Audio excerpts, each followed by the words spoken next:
On-Screen Manitoba is an innovative membership-driven association that leads, builds, and represents the Manitoba screen-based industry.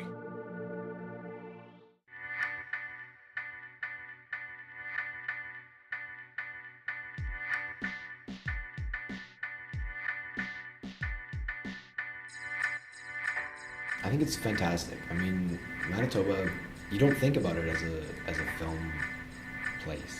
You don't have that. I think a lot of people don't have that connection when they're growing up, or when they, if they're from somewhere else. They don't think, hey, if I want to make a movie, I'm going to Winnipeg, I'm going to Manitoba. It's like, no, it doesn't immediately jump out at you as a place to do that. But you'd be surprised. Like, there's a lot of stuff going on here, and a lot of really interesting people.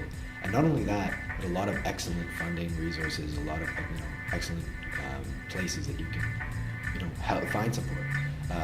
Manitoba Arts Council, Winnipeg Arts Council, places like On-Screen Manitoba, New Manitoba. I mean, there's a ton of resources. The Winnipeg Film Group.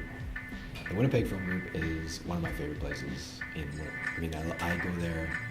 I try to go there as often as I can, just to connect with people, because there's people doing cool things in Winnipeg, more than you'd ever imagine. And I've had a chance to work on huge budget, like feature films, and I've had a chance to do micro budget, like Guy Madden stuff. I've had, done little projects with friends. I've done, commercials. I've done, like the chances, the opportunities that exist in Manitoba are incredible for what, for where we are and what we're able to accomplish. I think it's great. I mean, the fact that 2 video game movies came out of Winnipeg in the last year,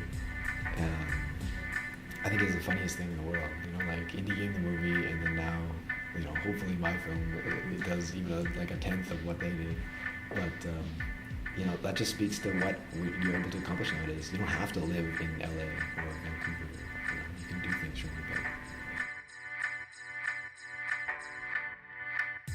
I moved to Japan and I started working out there. I was teaching English and I started making movies. I bought a camera because I was, you make pretty good money teaching English. So I was able to afford a camera, a good camera, and I made my first feature film out there, just with my friends, over weekends. It wasn't incredible, but it screened at a couple festivals. It went to like Berlin and Moscow and some other cool places, and I really enjoyed what I was doing. I started reading a lot more about lighting and making movies and researching it.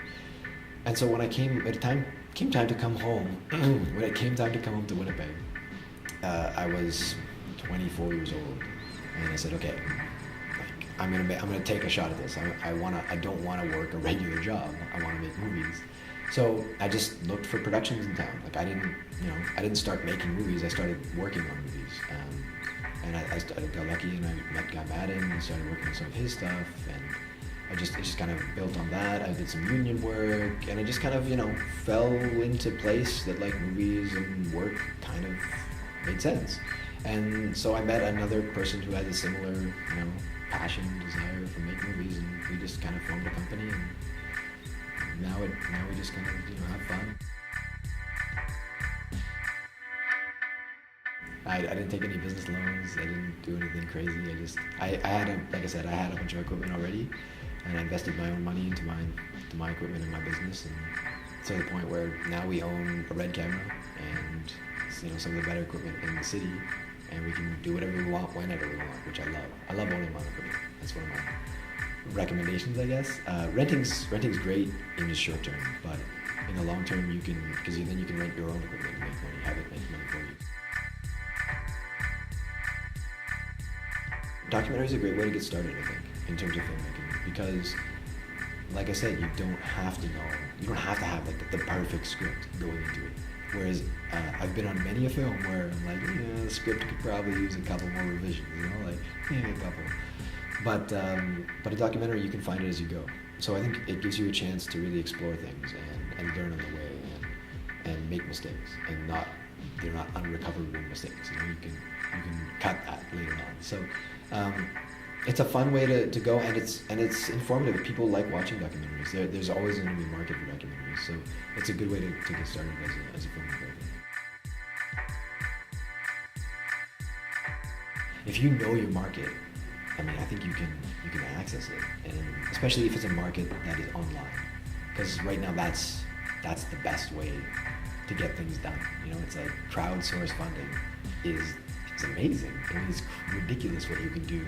I mean, literally, we almost made $60,000 to make this product out of nothing. Like, to me, that's ridiculous. I mean, that's not a huge budget for a movie, but in the grand scheme of what it was, that's insane, in my opinion.